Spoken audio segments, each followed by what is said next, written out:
राहत। 100 करोड़ डोज हुई कंप्लीट। नमस्कार, आप देख रहे हैं शो 24 न्यूज चैनल और आपके साथ मैं हूं सुनीता शर्मा। तो चलिए आज हम बात करते हैं कोरोना की। देश ने कोरोना वैक्सीन के 100 करोड़ डोज का आंकड़ा आज सुबह 9:47 पर पूरा किया। देश में 16 जनवरी से कोरोना वैक्सीनेशन की शुरुआत हुई थी, जिसमें 60 करोड़ से 80 करोड़ डोज देने में 24 दिन लगे। इस बार 80 करोड़ से 100 करोड़ होने में 31 दिन लगे, यानी अब रफ्तार कम हो गई है। अगर इसी रफ्तार से वैक्सीनेशन होता रहा तो देश में 216 करोड़ वैक्सीन डोज लगने में करीब 175 दिन और लगेंगे, यानी 5 अप्रैल 2022 के आसपास ये आंकड़ा हम पार कर पाएंगे। हम भले ही 100 करोड़ डोज लगाने के करीब हैं, लेकिन देश की महज 20% आबादी पूरी तरह वैक्सीनेट हुई है। 29% आबादी को वैक्सीन की एक डोज दी जा चुकी है। ऐसे में मास्क फ्री होने का हमें अभी काफ़ी इंतजार करना पड़ सकता है। महामारी एक्सपर्ट डॉक्टर चंद्रकांत लहारिया कहते हैं कि जब तक 85% आबादी पूरी तरह वैक्सीनेट नहीं हो जाती, तब तक ऐसा करना खतरनाक हो सकता है। जिन देशों में मास्क से छूट दी गई है, वहां जनसंख्या घनत्व भारत की तुलना में काफ़ी कम है। ऐसे में हमें अपनी ज़रूरतों को देखते हुए फैसला लेना चाहिए। अब तक देश की 75% युवा आबादी को कम से कम एक डोज लग चुकी है।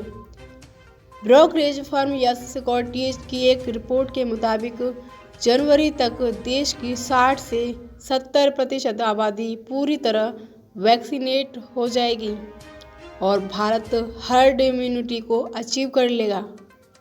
इसके बाद लोगों को मास्क नहीं लगाना पड़ेगा और कुल मिलाकर बात यह है कि मास्क से पूरी तरह आज़ादी के लिए हमें अभी कम से कम 6 से 8 महीने और इंतज़ार करना पड़ेगा। वैक्सीन के 100 करोड़ डोज पूरे होने का ऐलान करने के लिए सरकार ने खास तैयारियां की हैं। इसके लिए ट्रेन, प्लेन और जहाज़ों पर लाउडस्पीकर से घोषणा की जा रही है। 100 करोड़ डोज पूरे होने पर प्रधानमंत्री नरेंद्र मोदी दिल्ली के राम मनोहर लोहिया अस्पताल पहुंचे और वहां हेल्थ केयर वर्कर से बात की। साथ ही 100% वैक्सीनेशन पूरा कर चुके गांवों से कहा गया कि उन्हें पोस्टर और बैनर लगाकर हेल्थ वर्कर्स का सम्मान करना चाहिए। उसके साथ ही स्वास्थ्य मंत्री मनसुख मंडाविया ने कोविड वार रूम में स्टाफ से बात की और मिठाई खिलाकर उन्हें बधाई दी। साथ ही बताया जा रहा है बीजेपी नेताओं को भी वैक्सीनेशन सेंटर्स पर जाकर हेल्थ वर्कर्स का सम्मान करने के लिए कहा गया। आबादी के लिहाज से सबसे कम वैक्सीनेशन उत्तर प्रदेश, बिहार और झारखंड में हुआ है।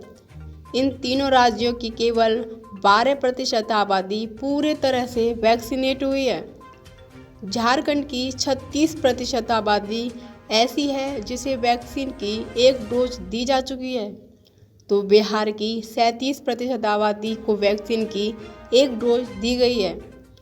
वहीं यूपी की 40% आबादी को वैक्सीन की एक डोज दी गई है। हालांकि देश में सबसे ज़्यादा वैक्सीन डोज भी उत्तर प्रदेश में लगाई गई है, फिर भी 23 करोड़ आबादी वाले राज्य के लिहाज से ये काफ़ी कम है। आबादी के हिसाब से वैक्सीन लगाने में महाराष्ट्र को छोड़ दें तो बड़े राज्य पिछड़ गए।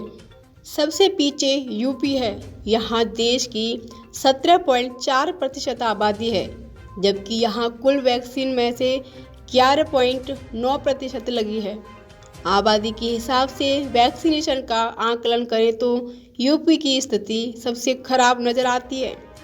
यहाँ के ज़्यादातर जिलों में 15% से ज़्यादा आबादी को दोनों डोज नहीं लगी। सबसे कम वैक्सीनेशन वाले 100 जिलों में 47 जिले यूपी और बिहार के हैं। सबसे अच्छी रफ्तार वाले टॉप 8 जिलों में भी यूपी का नोएडा शामिल है। आगे जानकारी के लिए बने रहिए हमारे साथ शो 24 न्यूज चैनल पर। नमस्कार।